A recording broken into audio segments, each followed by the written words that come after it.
Exam 2, covering part 2, quizzes part 3, covering chalking up part 3. Deadline this Friday, April 5th at end of day, so Wednesday night to 9 p.m. Then exam 3, exam 4, quizzes part 4, deadline April 26th, also end of day, so Wednesday night to 9 p.m. And the exciting exam 5, covering all the things, deadlines at the end of the normal final. As mentioned before, the exam 5 is something that you may not have to take, because once you've done exams 1 through 4, covering all the stuff, and all the quizzes you wish to do, and also paper, you can get the grade estimator, put in best 3 exams, overall quiz, overall paper, put in a hypothetical 100% for the final, and see what that could do. Now if you already have an A, then it can't get more A than A, so you'd be done. If you have less than an A, but the final could boost your grade up a letter grade, then it could be worth taking. And also there's no, people often email me like, will not taking the final will hurt my grade.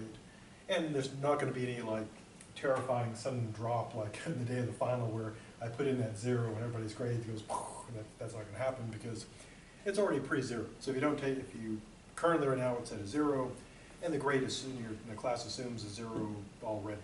And so the only way that would change is if you did it and it would change from a 0 to whatever you got. So it can't get worse than 0. For the paper, if you wish to do a draft, deadline is this Thursday, and I'll be drafticizing in my office 2 to 4. So if you want the draft back, be sure to get to me within that time frame, so I'll have time to do some things and then get it back. And my policy, as always, on that day is I take the number of drafts I have, take the amount of time, divide that out for the amount of time I got left, and then I go as quickly as I can. So, and sometimes it gets down to like 33 seconds per draft. And it's like, like the Blue Man Group just slapping paint on things. The plus.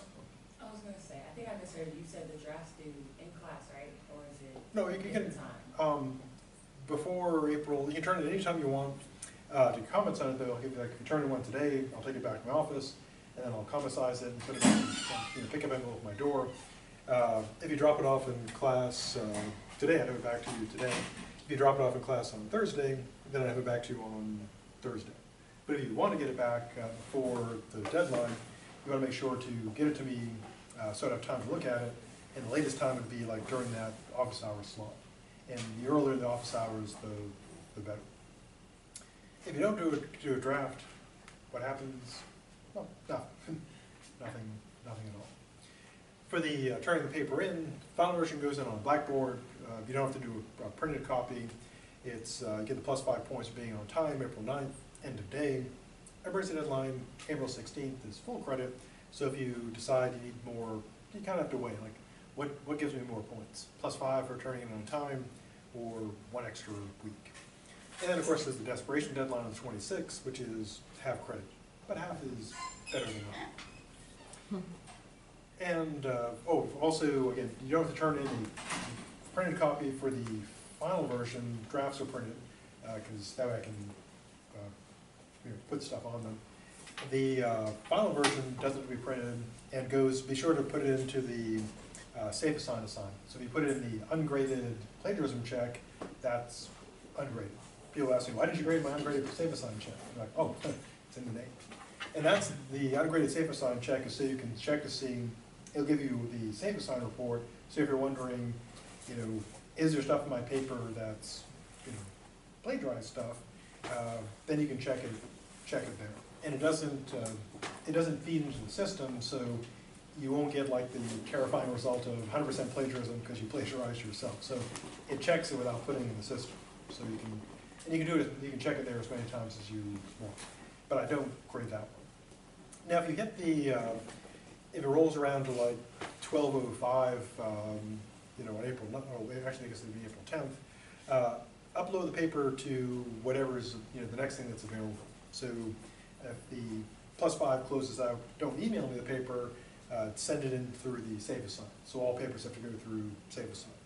If you do run into a trouble before the deadline and while I'm still awake and checking my email, then email me saying, I uploaded the wrong one. And if it's before the deadline and I'm awake and checking my email, then I can reset that for you. But be sure to double check before uploading stuff.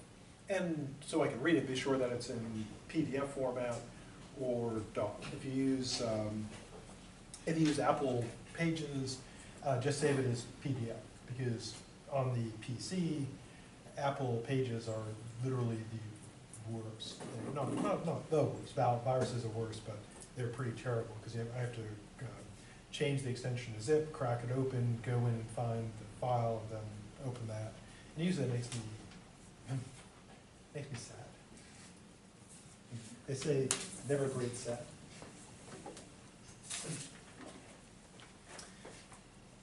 And I have a meeting, of course, the GIAC meeting tomorrow, so I'll be there instead of in my office during that time, but I'll be in my office at the start. Okay, before going on to the stuff, anything about the stuff to be, or stuff that's been, needs more stuff. Okay, so last time looking at our good dead friend Chisholm, talking about his problem of the criterion. And as we saw, it's that sort of fundamental problem in skepticism, where how do you tell the good apples from the bad, and how do you build a method? And again, the approaches were the Methodist, not the religion. For Chisholm was you come up with your system, your method, your algorithm, as it were, then you use that to sort stuff. And then once you have your sorter, you can know what's good, the good apples are, or in this case, the good beliefs. Or you can take the approach Chisholm takes, which is the particularist approach, where you start with the good and bad apples you know, and then you build your system from them. And again, interestingly, this corresponds nicely to similar problem in designing algorithms. Be it ones for selecting applicants for further review, or picking people who are more likely to be recidivists, commit crimes again. And there is that same approach. Do you start off with like assumptions about, and build your sorting system and then, check the results? Or do you look at, the particulars and then build your sorting system from that? And all the problems it brings up are basically practical epistemic problems for that, and relying more and more on these algorithms. So I want to subject them to scrutiny, because they're not magic, they're just, things that we create, and we have to worry about the same problems in, abstract epistemology. Are they sorting things right? Or are these examples actually ones that fit? And did we build the right system for sorting them? So Chisholm thinks he's got this all under control. Now, like our other dead thinkers before they were dead, not many undead philosophers, well, few, but not said too much. The first truths of reason are the usual deal. These are things that are a priori, they're necessary, and you just see the truth. And Chisholm works out, his account of how this would work. So he wants to, in a way, stick with kind of the standard model. Truths of reason. Then you've got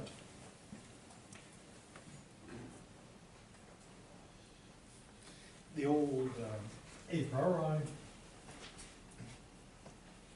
Now again, the standard definition of a priori is essentially you have that knowledge prior to experience, sensory experience.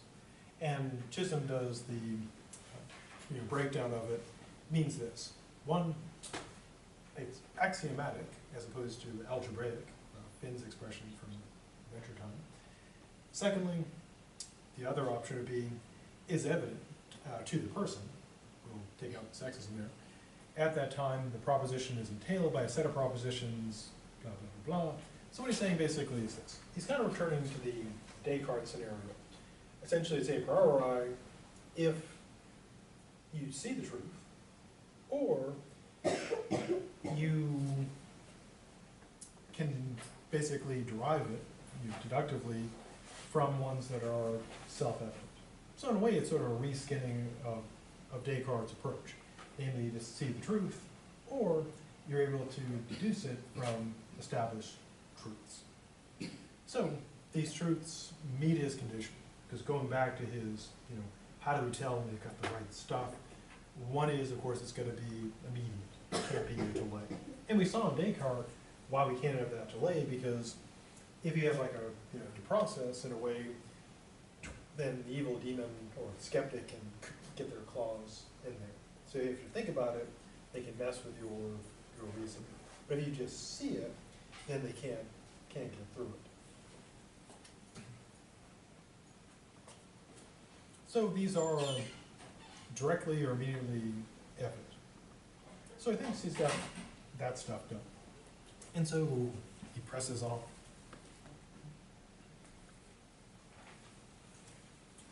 Now one thing, or two things we saw in Descartes causing problems were the memory, and of course the senses. And Descartes in his meditations, he spends, pretty much most of the meditations tearing down the senses, in meditation 1, and raising all these doubts about them.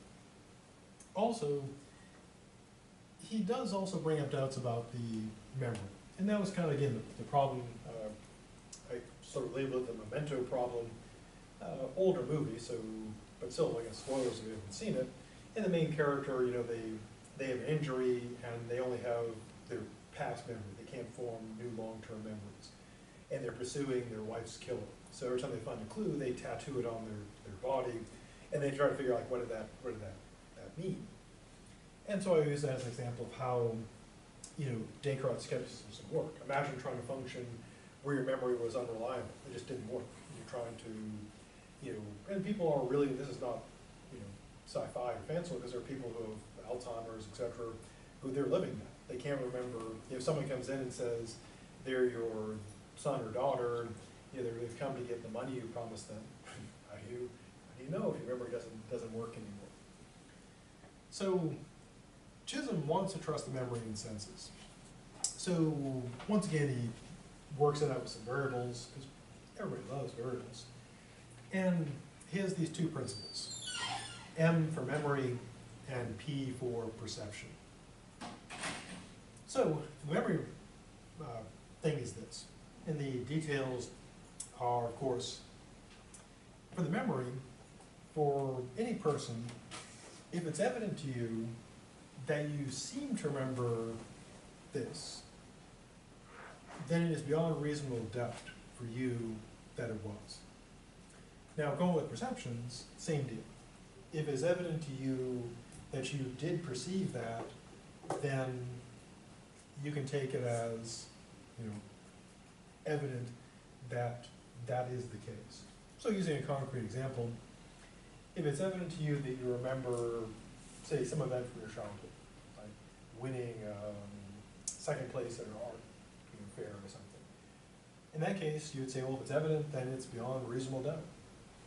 And then with perception, if you are looking at the backpack and it is evident to you you're looking at a backpack, then it would be evident to you that it is a backpack, that you're not being trickified, to use a made-up word. Now, Chisholm, of course, is aware of the obvious, namely, the skeptic kind of lurking in the background. Because when it comes to memory, the skeptic can always say what? Yeah, how do you know you're really remembering? How do you know it's not like an implanted memory?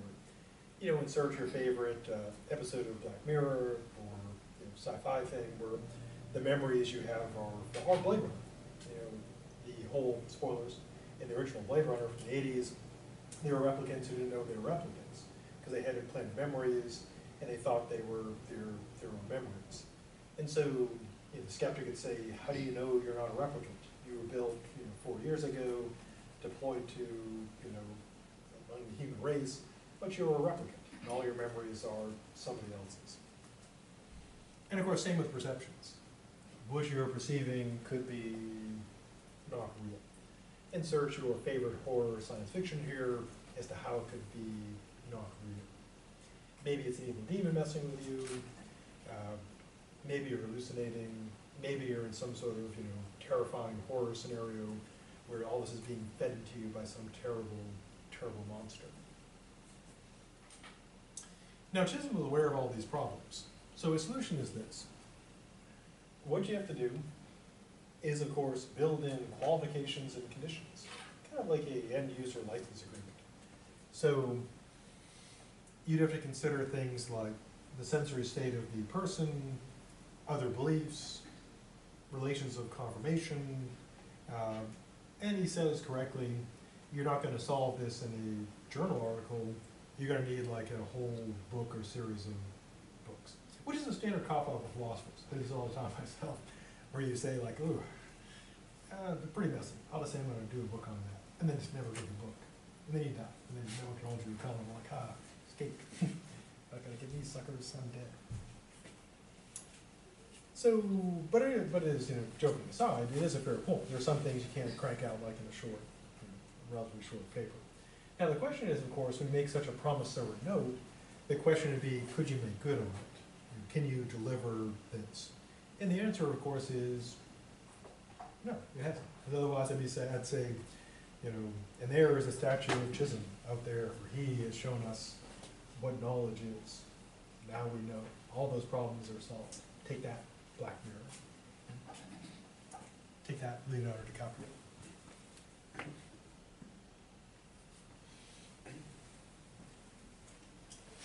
So he thinks to sort of maybe like suggest to us that the promissory note can be paid is this. He claims that the particulars, of which he purports to be one, that we can fit our rules to these cases we know to be good and we know to be bad. Now, so what he thinks essentially is this. So if you say to use an analogy, if someone like promises to pay you, actually today is Tuesday, I was going to say pay you Tuesday for a burger today, but today is Tuesday. If someone makes you a promise to pay you back, then the question is, well, how should you trust them? Now, this person seems to be otherwise well off and dependable. You would say, well, yeah, I guess I can. They're good for it. So how do you tell when a philosopher is good for it? Well, what he claims is this. We do have clear cases, he claims, where we know stuff. And even though we may have like trouble working on all the particular rules, he says, since we know stuff, why think that we wouldn't be able to work out the criteria for, accepting and rejecting? And so he essentially gives an analogy to like a startup company. It's like a startup company saying, yeah, we can already, sort these things. We just need to develop the algorithm to do this. But we already know all this stuff, so we can make this happen. Now, but does that guarantee that we can do it, or that it can be done? And no, I mean, going back to the startup analogy, we may know how to sort things very well, or do things very well, but we may not be able to, maybe only currently, build an algorithm that does that properly. Or it may be the case that maybe for some metaphysical reason or epistemic reason, we can never do that. That for some weird reason, we can sort out, good and bad beliefs, but we can never figure out the rules of how we do it. Which may seem implausible, but perhaps not impossible. So he's pretty confident that we can do this.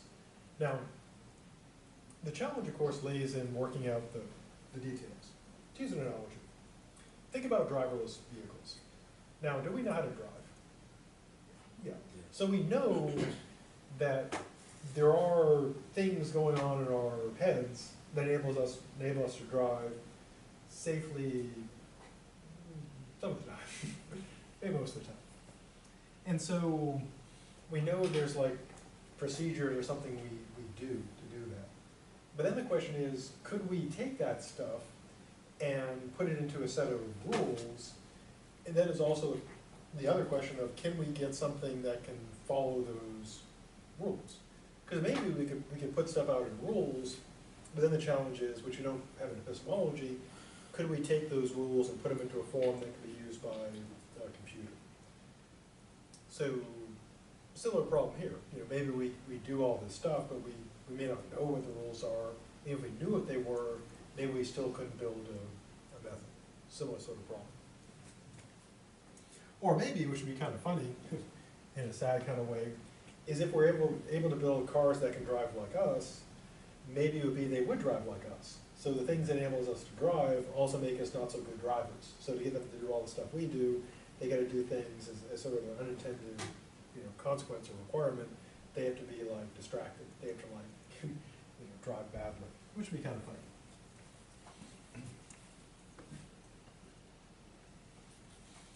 Now, here's the thing: he's achieved his mission objectives. Namely, he begins by saying, to have a correct, this theory of evidence, it's got to be internal, thinks he's done that, so check. He thinks it's got to be objective, he believes it's done that, so check, or double check. And he thinks it's got to be immediate, so triple check. So he's done the internal part, because it's not from an external authority, it has to come from within. The seeker was in you all the time. The criteria for him, he claims, are objective because it is, on his view, a matter of preferability. Not that you or I prefer it, but that it is preferable, or so he claims. And he also claims it's necessarily true, which he takes to make it objective. And lastly, it's immediate, because he thinks it can be directly evident to a person at the time. So he thinks he's checked off all the boxes. Internal, objective, and immediate. So, victory, he claims.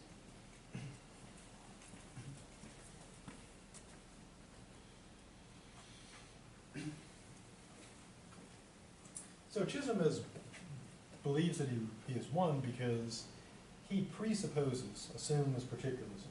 Now, one battle in philosophy, actually a battle in any field or inquiry, is the question of what you can assume or presuppose and what you have to prove. And of course, the problem in epistemology that shows why this can be a problem is because whatever you assume, the skeptic says, why assume that? Don't you have to prove it? But then the problem the skeptic shows is if you have to prove your assumptions, then you'll be proving forever, so you can never get started. Now, some fields just kind of ignore that problem in general. They just presuppose stuff and say, we're not going to play with the skeptic.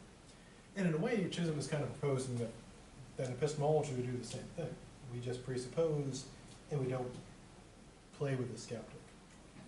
So his argument is that with the Methodist and the skeptic, we started in the wrong place. The Methodist says, you gotta have a method, then you can get the particulars. The skeptic says, you gotta have a method to get the particulars, you gotta have particulars to get the method, so never. So, in a way, he's doing what's called in philosophy biting the bullet.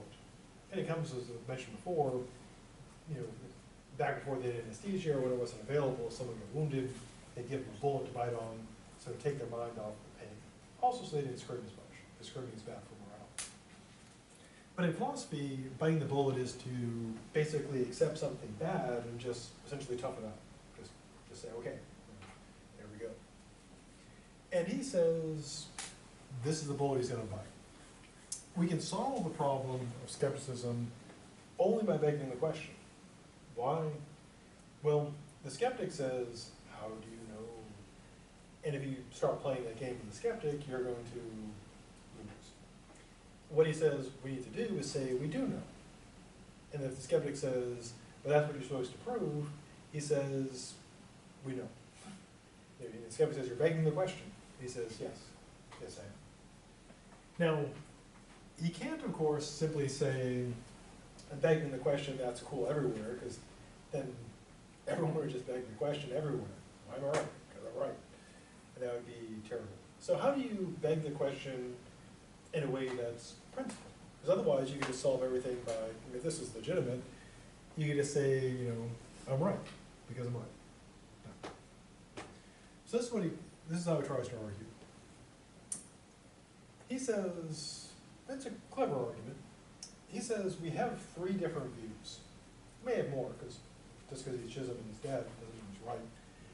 One is, of course, the skeptic, one the particularist, one the Methodist. So we have three possibilities. And he thinks that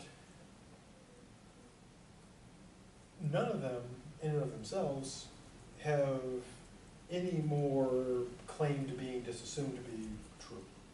So if we have three options,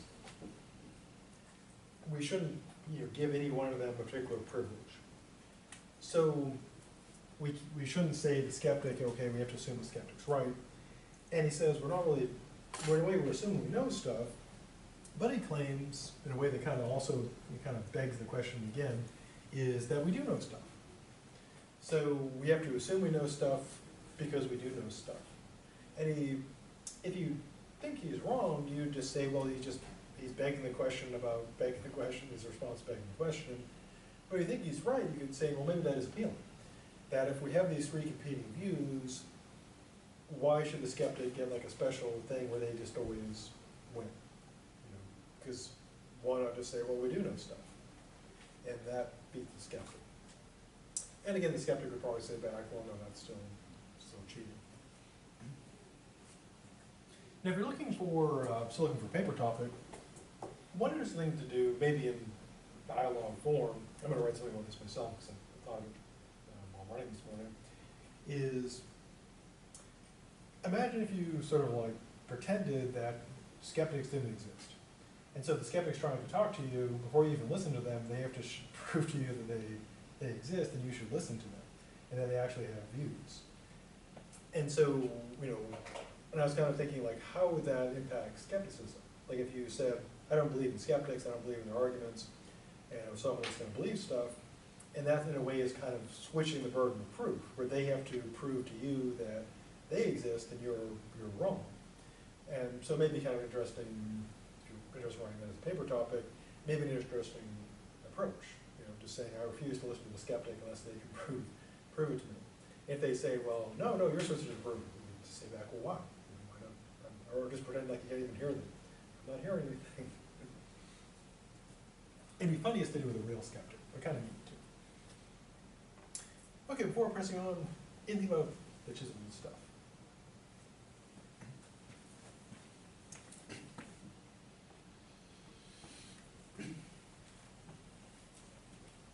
Now, after Chisholm did his thing, there came along a problem which dominated epistemology for a super long time. I remember when I started grad school, this came out in the 70s, but even 20 years later, it was still a thing. The Gideo problem. Now, in philosophy, one way to become famous in philosophy, I don't mean like real famous, like, you don't get like Instagram followers or any of that stuff, is to create like a problem that overturns some established, approach that ends up getting like picked up by everybody. Now, it's not just done by being like really, you may think, well, if I'm really smart, find a really big problem, really do this, I'll be successful. Well, I mean, it's kind of like anything, like Instagram or Twitter or Facebook or authors or movies or artists. It's not that the people who are super well known are necessarily the very best. It's that it seems to be just largely luck. You happen to catch the people's attention at the right time, and it, as we say on YouTube, it goes viral. So in philosophy, a similar sort of deal. For some reason, there has to be like something to it, but then it becomes just sort of a similar sort of fad thing. People just kind of hear about it and talk about it, it catches the attention, and becomes a fad for a while, and then people just kind of forget about it. I remember my advisor telling me, yeah, philosophy kind of works just like, kind of like fashion. Comes in, it's a thing for a while, people forget about it, they move on, which is disappointing. So it's not that there are few philosophers proposing like, not necessarily controversial ideas, but like groundbreaking ideas. It's just the ideas that have been groundbreaking, they could be in something like this, just haven't been mainstream. Yeah, it could just be pure luck.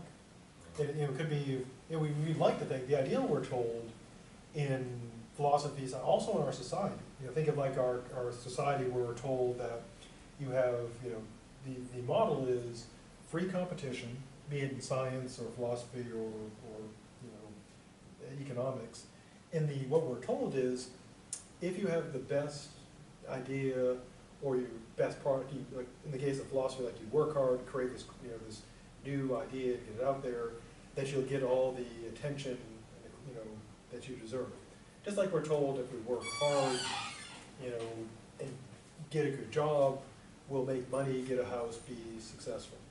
Or in like, art or music, that if you're good at it, that is that your merit will be rewarded. But a good question in all these areas is that true? Could someone, with the ability, could they put in the hard work, produce a good result, and get the attention and influence they deserve?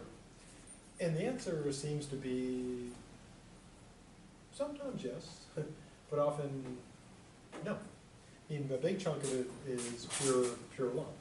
For example, in philosophy, it could be, it just happened, the paper comes out at the right time, and the right people see it, and start talking about it to the right people, to the other people. I mean, just like, it's like back in junior high. You have some people who are like popular kids, and whatever they do kind of sets the stage.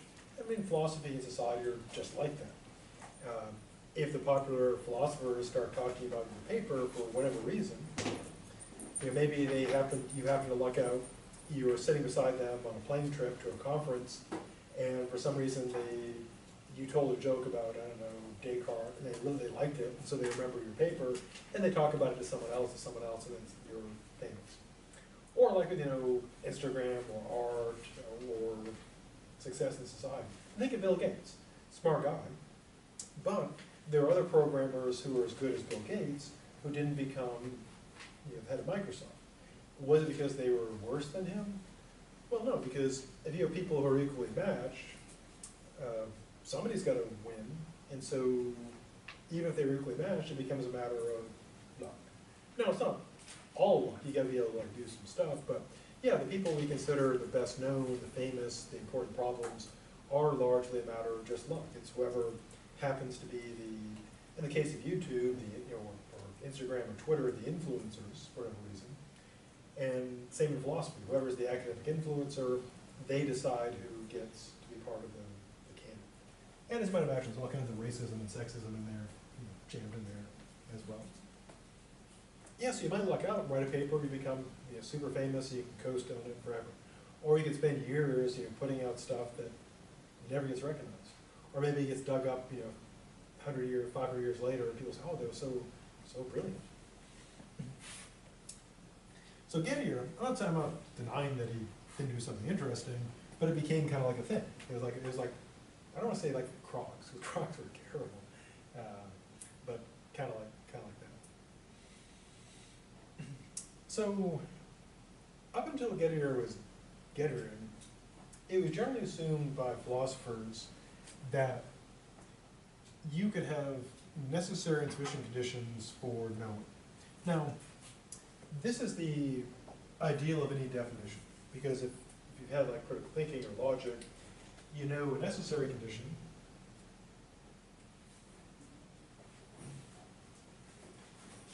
that necessary condition is something that's a requirement. It's something you gotta have to have what it's necessary for.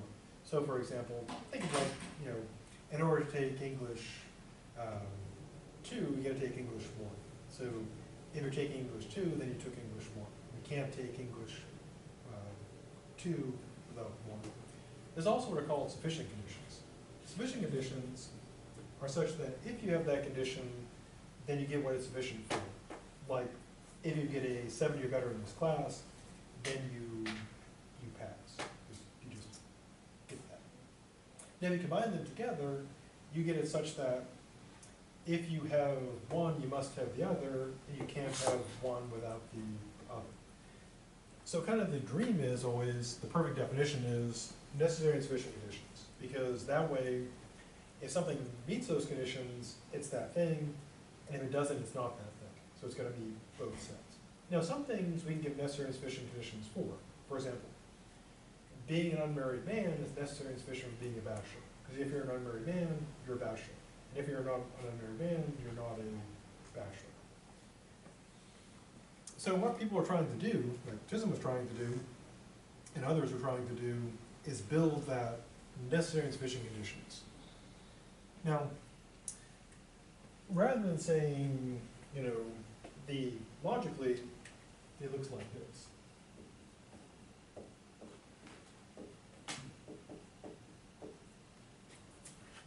So this would be if P then Q, and if Q then P.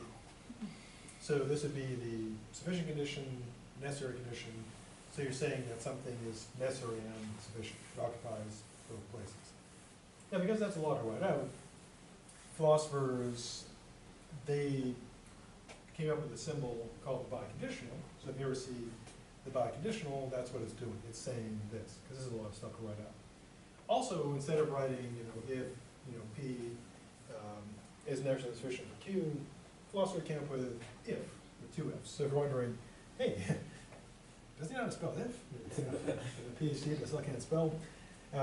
If with two F's, the second F is silent, or maybe it's not.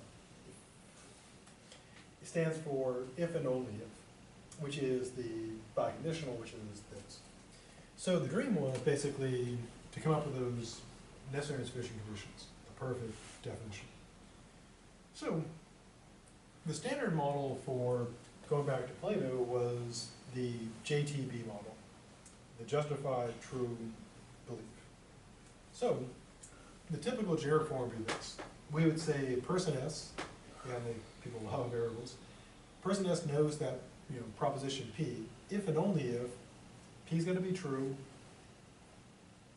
S has to believe P, and S is justified in believing P. So justified true belief. And that model was a thing for a long, long time. I mean, you can kind of think of like fashion. You know, a certain thing comes in for a long, long, long time. Now, Gideo is being critical of the various particular forms. And some of the famous philosophers include our good dead friend Chisholm, who had this. He had his own variation of justified true belief, because the battle was pretty much like, well, most people kind of agreed on truth, but there are philosophers that we saw who had different accounts of truth. Belief, generally people left that kind of murky, because we always say, we know what that means. And the real main battles were over what is it to be justified. And so Chisholm says, you know, here's how it goes. You get to accept it, as we saw. You've got adequate evidence for it, and it's true. That's Chisholm's variation. There's also various other thinkers who came up with a similar type of deal. Now, so what is Gideo trying to do? Well, in a very detailed sense, what he's trying to do is this.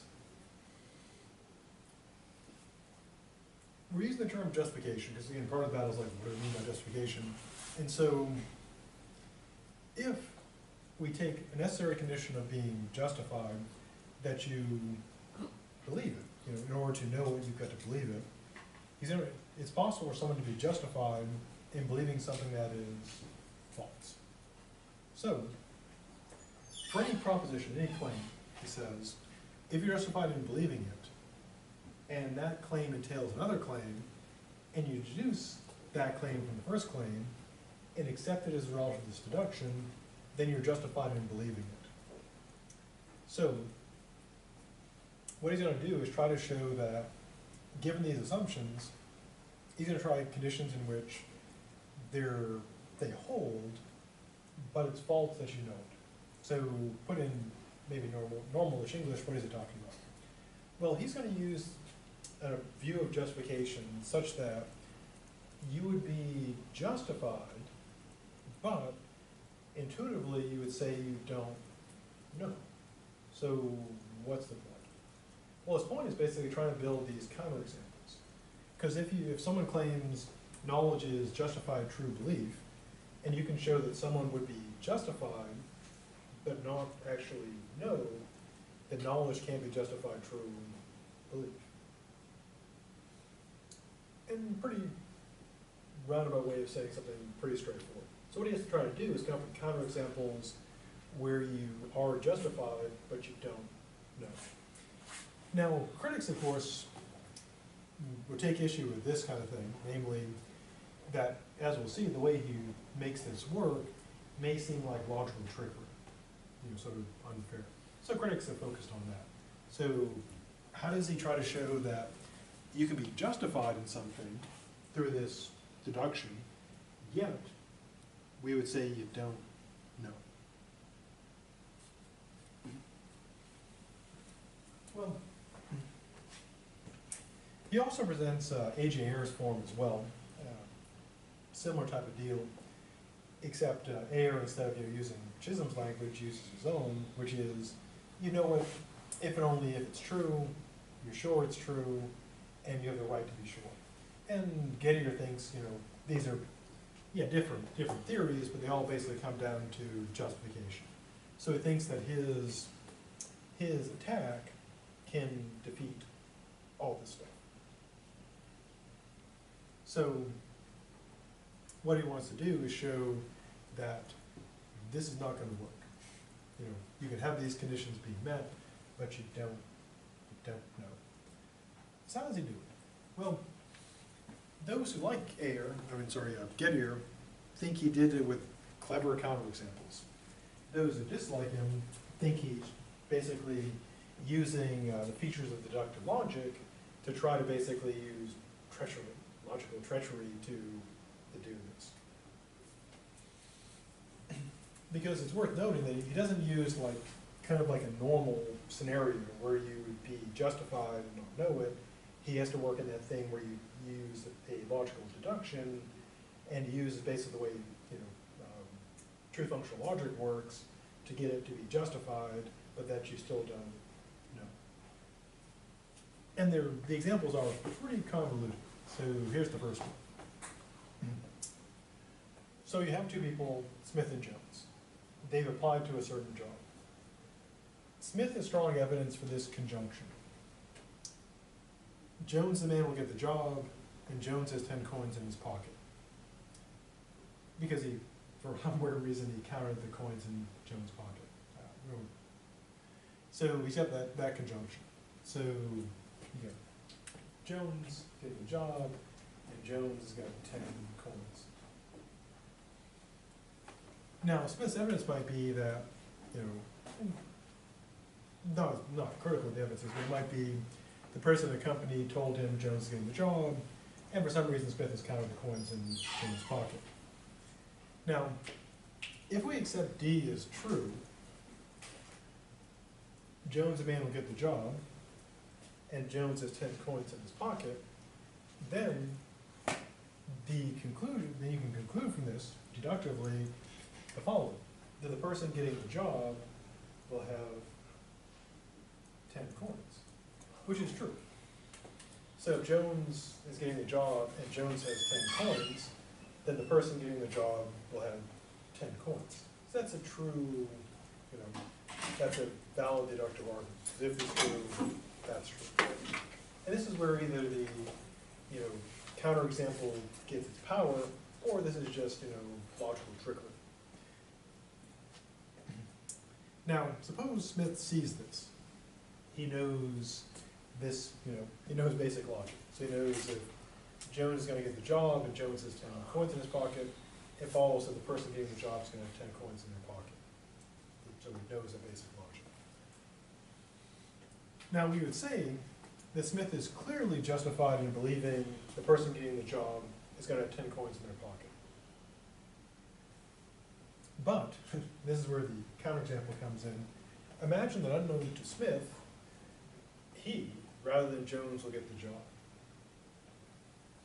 And this is where the counterexample does its thing. So, also imagine, this is where it gets super convoluted. More convoluted. So imagine that unknown to Smith, he also has 10 coins in his pocket. So the proposition, the person getting the job will have 10 coins in their pocket, is true, although he inferred it falsely from this proposition, namely that Jones is going to get the job. But his reasoning is still deductively valid. From this follows deductively, and it turns out that it's true that the person getting the job is going to have 10 coins because Smith has got 10 coins. So he's got a belief that is true and justified. But would we say that he knows that he's getting the job? We have to say he does not. He doesn't know. He's been Gideo. It actually was a term to be Gideo. And people used to make up just wild, crazy counterexamples. So his point here is, again, not obsessing about coins and stuff, but his claim is that you could meet all the conditions of justification. Namely, you go through a deductive argument, you get a true result, you turn out to be, your belief turns out to be true, justified through deductive logic, but yet we would say intuitively you don't know. Now critics have, again, have said mainly two objections. One is, this is like just trickery, you know, going from the true function, you're basically exploiting the nature of true functional logic. And other critics have said, well, in a way he does know, because if this is all good reasoning, etc., then he does know that this is going to happen. So that's the first counterexample. Now, he comes up with a second case to illustrate it. And this one involves Ford's, the car, and Barcelona. So we go back to our Smith and Jones again. Except this time it's not about coins and jobs, but cars and places. So suppose Smith has strong evidence for the claim that Jones owns a Ford. Or in normal talk, we'd say he's got good reason to think Jones owns a Ford. It may be, and again, the details are not super important, but Jones, he remembers him owning a car. It's always been a Ford, and Jones just offered Smith a ride, and he's in a Ford. So imagine that Smith has another friend, Brown, and he doesn't know where Brown is. Actually, if we call him Waldo, Carmen Sandiego, somewhere in the world. So for some insane reason, no one would actually do this, Smith selects 3 place names at random. Yeah, the game we've always played, which is, I know where my friend is, so I'll just pick 3 cities at random and just guess. We've all done this every day. So what he says is this: he forms a disjunction, which is Jones owns a Ford, or his friend Brown is in Boston.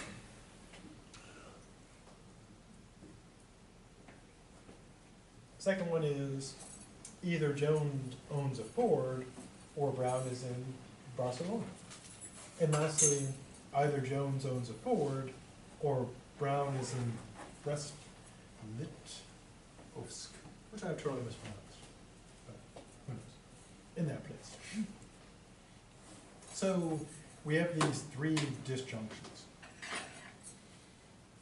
All of them have the Ford as one disjunct, and the other one have the different places.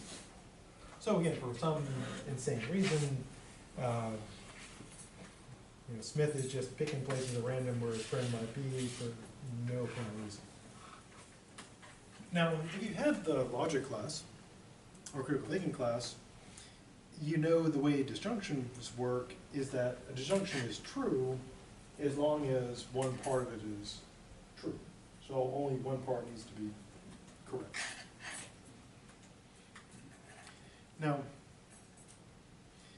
every one of these propositions is entailed by claim F. Namely, since the way disjunctions work,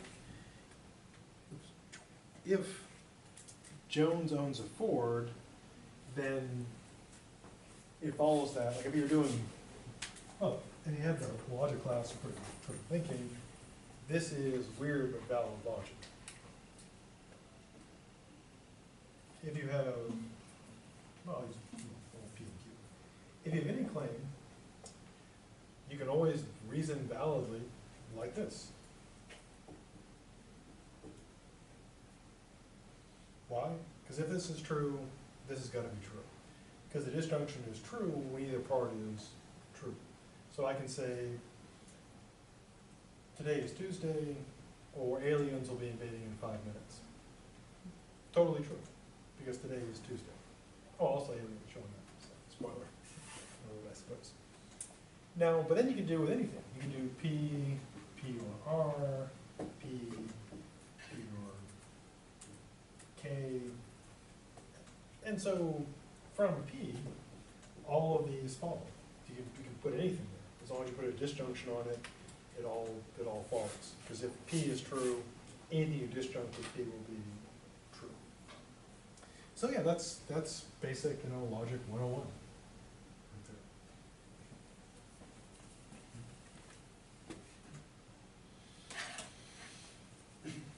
So now imagine Smith knows basic logic. So he gets that from the claim Smith owns a Ford, every one of those things were, you know, three possibilities where his friends, the made up places, or the real places, but he makes up where his friend might be. Now, he's inferred those three from a proposition for which he has strong evidence. So that is, he's justified in believing that his friend owns a Ford. So every one of these, you know, entailments, he's justified, at least on Gidio's view. So if I have good reason to think my friend has a Ford, then anything I disjunct with that will be, I'll be justified. Going back to my stupid example, I have excellent reason to believe today is Tuesday. Therefore, I have excellent reason to believe that today is Tuesday, or aliens will invade in 2 minutes. Which is weird, but true.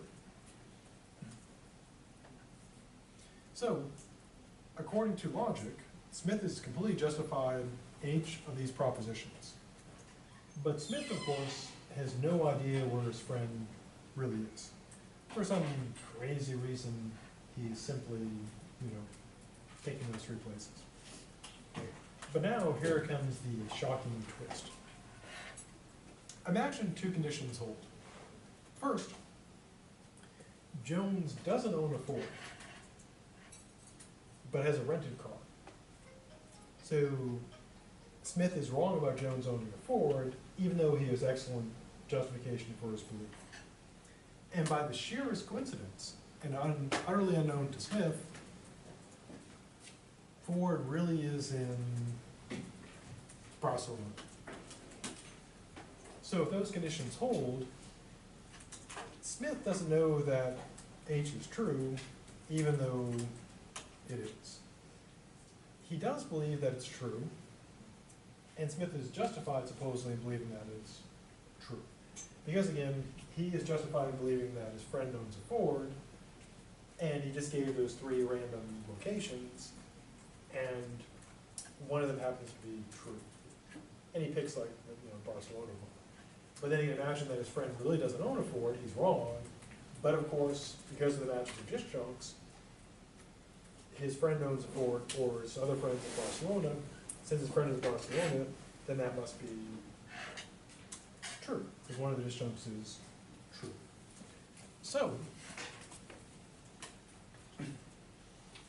it follows, according to him, that he has a belief that is justified, but of course, we wouldn't say that he knows his friend is in Barcelona, because of the weirdness going on.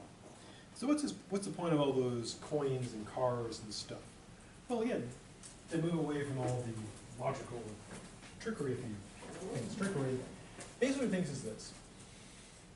If you take knowledge to be a justified true belief, and that to be necessary and sufficient conditions, his argument is they are not sufficient conditions, because you can meet them, have a belief that's justified true when you believe it, yet we would say intuitively one does not know. So he claims that in the case of, you know, Chisholm's theory and Ayer's theory in particular, their theories don't succeed. That you can meet the conditions, but still not know. Now again, his critics have said that this relies on, you know, what makes, critics would say, logical trickery. It only works if you do, like, the logic, the, you know, true functional logic of you know, conjunction, and do the true functional logic of, you know, disjunction, and then if people act in really weird ways, like just randomly guessing three places. And so the critics say, you know, that's all too sketchy. But his defenders say, well, you know, that's perfectly legitimate, because this is, you know, legitimate logic, and even though it may be a weird thing to do, that doesn't, you know, discredit it or discount it. So, in sum, the point of the Gideo problem is, through two very weird examples, just try to show that justified true belief doesn't do it. And then, I think he's dead. Maybe he's not. Could still be alive. That was 45 years ago he wrote it. Could still be going. Could still be going. Probably dead. But I won't say our good dead friend until I know that he's dead. I think he is, though. Before turning away from Gideo doing his Gideoing. Anything about that needs more stuff?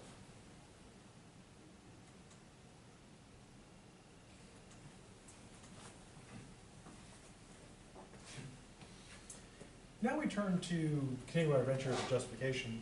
We turn to another pair of theories. We looked at foundationalism, coherentism as nemesis, and now we turn to externalism and internalism as nemesis, which I'm not sure if that's a correct plural, but words don't matter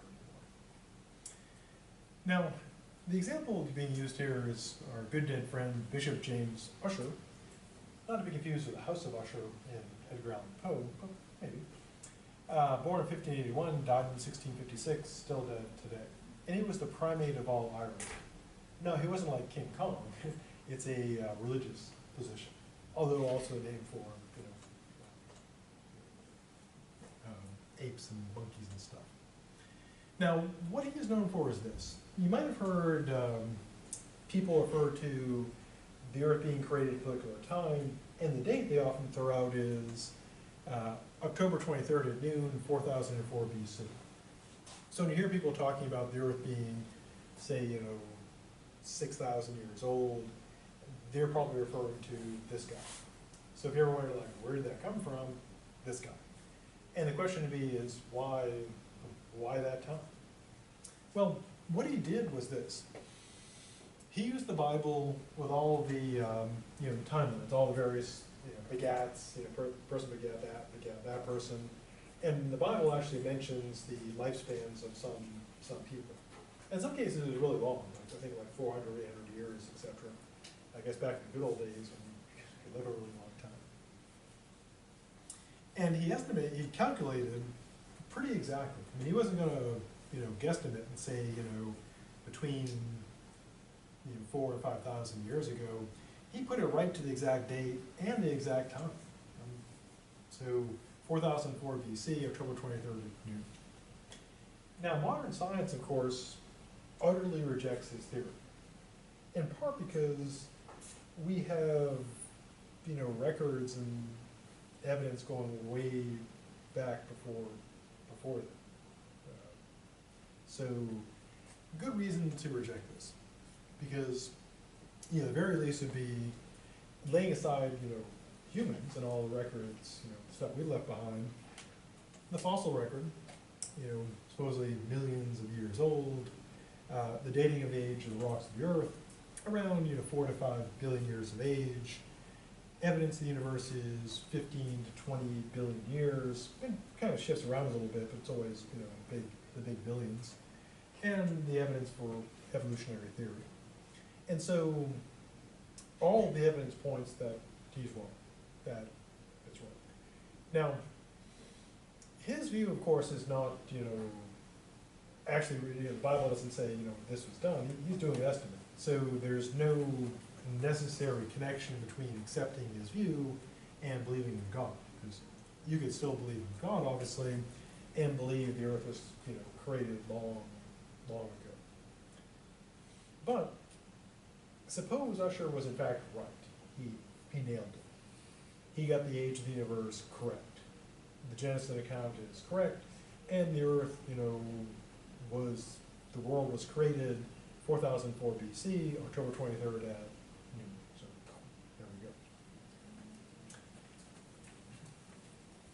So what's the point of assuming that?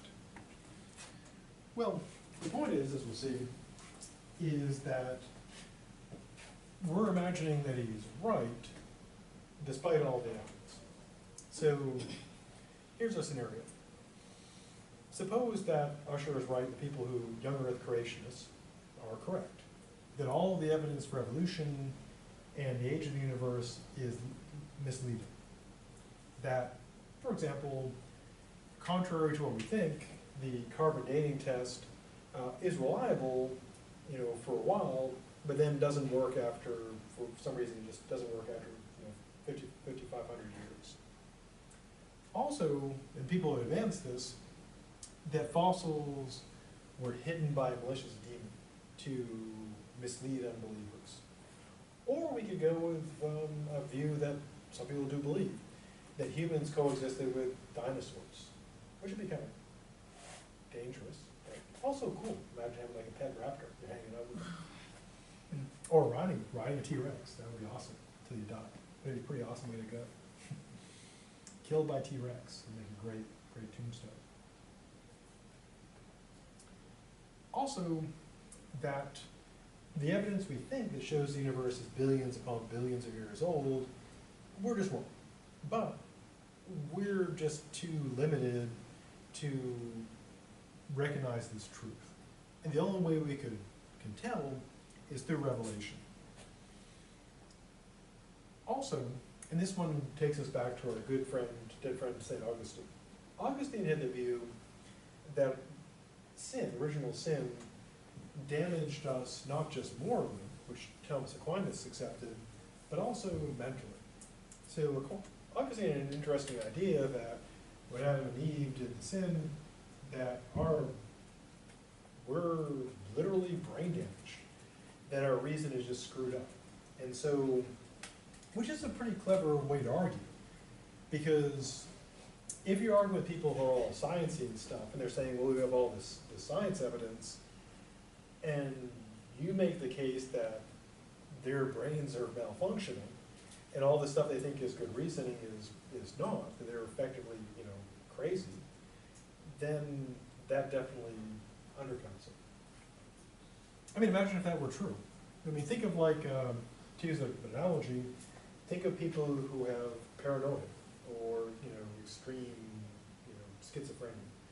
And so, but imagine we don't know it. We're all crazy, and we don't know it, because we have sin all through our brains. And so we would be using like our instruments and using them wrong. We'd be thinking using all this logic and science is totally wrong. We think that it worked. I mean, kind of think about how people who, not to tell anybody uses horoscopes, but people who think horoscopes get it right. People who are scientific think they're totally bonkers about that. But imagine it's the science people who are totally bonkers. so if sin hadn't screwed us up, we would realize that Bishop Ussher was right, that the universe really is only this old.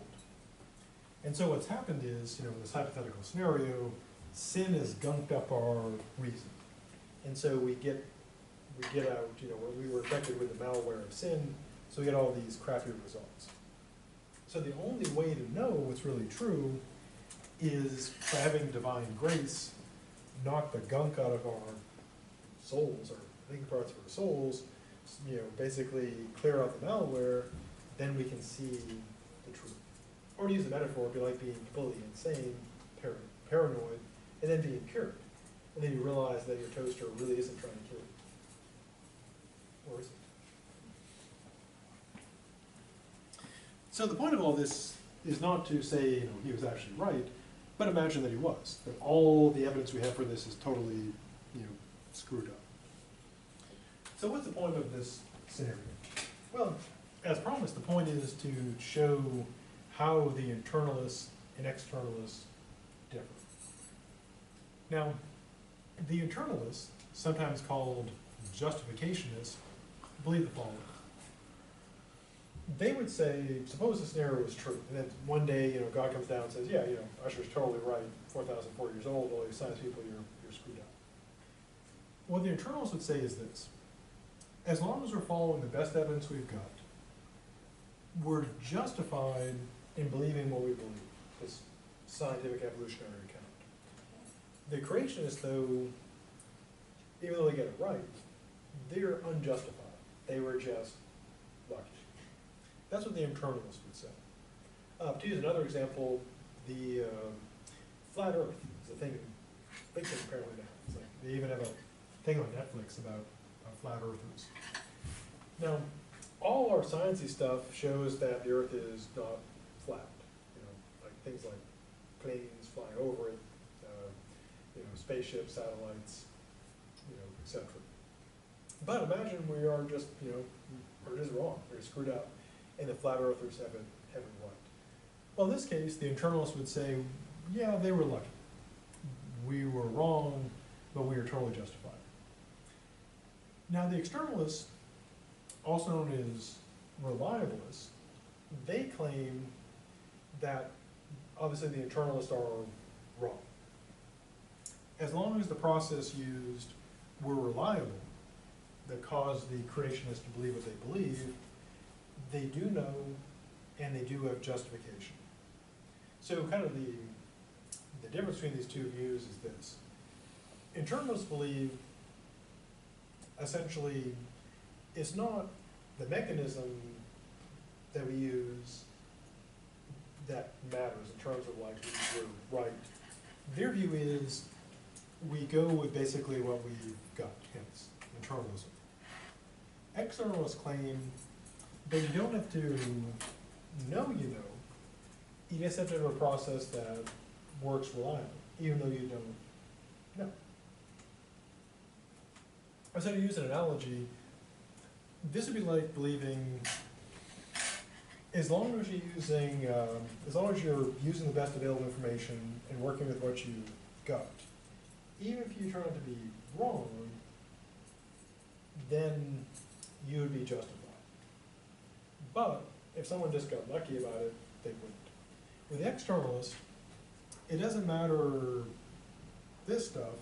What matters is that not what you know, or not what you do, not your process, but there's a mechanism that leads you to having that belief. So basically a causal account. If you get the belief in the right way, then if the process is reliable, then you know. Even if it's just lucky, even if you have no idea you're using it.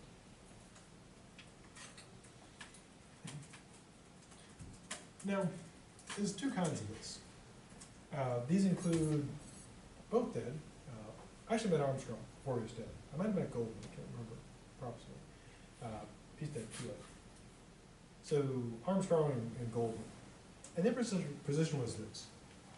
If you have a reliable process, it's justificatory. In other words, the process justifies stuff. Even if you don't know about the process. If it's just going and gives you that belief, even if you have no idea what's going on, then you'd still be justified. So what would be an example of that? Well, again, it would be an example like with people just happen to believe, because God gave them the belief that the earth is, 4,004 years old. The reliabilists would say, yeah, they're justified. Now, the second type of reliabilists are the naturalists. Not in the sense of going out in the woods and hanging with birds and stuff. This includes our good dead friend, W.V. Quine, and he presents the following view. First, he actually gets around the justification problem by just saying, there's none of that stuff, so problem solved. So knowledge is a matter of proper causation, namely, you get the belief in the right way. So why does he reject justification? Well, here's why. Justification, of course, is a matter of normativity, because we talk about something like being morally justified or legally justified. And so when we say, is the belief justified, we're judging the belief. And he claims, and this has many implications, that we're not actually responsible for our beliefs. So, since we're not responsible, we don't, he claims we don't pick them and choose them. He claims that we can't say whether they're justified or not, because we're not accountable for them. Now, intuitively, of course, in normal conversation, we'd say, aren't people, like if someone's, super racist or sexist or something, aren't they accountable for that kind of belief? And Quine, in the common everyday sense, Quine may say, yeah. But in the sense of the epistemic justification, he'd say, well, no, we just, we have been caused, or not. They're not things that we are accountable for, so talking about justification would be mistaken. But to use an analogy with morality and actions, it only makes sense to evaluate people's actions if they're in control of them. If they're not, then we can't say that they're good or bad.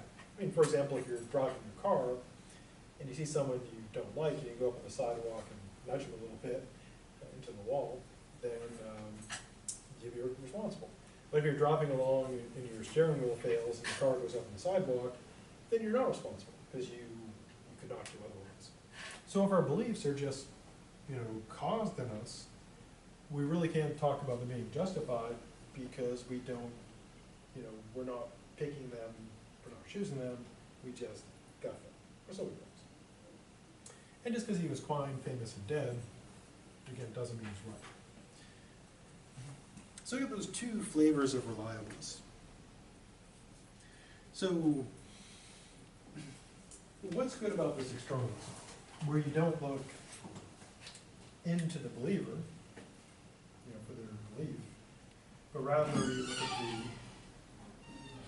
at the process, the mechanical process, or however it is, by which they get those beliefs. So internalism, it's the justification was inside you or not all the time. For the externalist, it's outside. So what are the advantages of externalism? Why do people say, hey, this is cool, sign me up? One is, of course, it does seem to work quite effectively against skepticism. Why? Well, because if knowledge is having a belief that's true, but rather than being justified, that it's caused in the right way. In other words, you believe it, it's true, and you got it in the right way.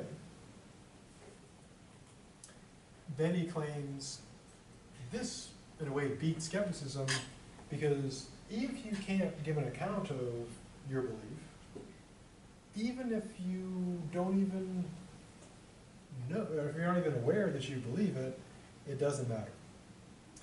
Because you would say, well, skeptic can't beat that, because there's nothing for them, at least for the reliabilist account or the externalist account, for the skeptic to get their claws into. So here, if you say something like, oh, I've got a standard I use to assess my belief, the skeptic just says, how do you know this standard is correct? And so essentially it's a matter of what you can say. To use an analogy, imagine you're trying to talk your way into someplace where, and you have to talk your way into it. Well, in that case, it's all up to what you can say to make that happen. But then imagine there's a place where you just happen to have, or not have, like a ID badge or something, just randomly. And it doesn't matter whether you can talk your way or not. If you happen to have that, your chance, you get in. If not, you don't. And so the skeptic can't really, according to the externalists, can't get their claws in there, supposedly. Also, they think the problem of induction in other minds goes out, because if they're caused by reliable processes, then they're fine. So kind of the reply to the skeptic is, the skeptic says, ooh, how do you know, how do you justify your belief? The externalist says, I don't have to justify my beliefs at all. That's not a thing anymore. The question is, were the beliefs formed by a reliable process? If the answer is yes, you know. If the answer is no, you don't. And so whatever the skeptic can dig out about the person would be irrelevant. Now, of course, a clever skeptic will say, well, how do you know what a reliable process is? How do you tell? And the skeptic can play that game. So why accept this view? Well, one of the things they used to illustrate, we'll close with this, is perception. Now, in many cases, if we're pressed on why we believe what we see and hear, we really can't give an account of this. And as Descartes showed, if we try to push on them, they seem to just sort of, blow up. And we may not even know why we hold it. But for the externalist, the belief is, or their view is that as long as we have reliable mechanisms, it's okay. And I'll close with this example. Imagine if you were asked to describe a room and you get it all right, but you really can't say how you're doing it. And what really happened, unknown to you, is that your perceptual mechanisms picked it all up, stored it, retrieved it, but you don't know that. Are you justified? What if you were guessing? What if you really didn't believe it? The externalist says, yeah, as long as you get it in the right way, you know. The internalist would say, probably you're right, but probably not justified. So I'll pick up here on the Thursday, so have a good rest of the day, and I'll see you. I'm gonna save my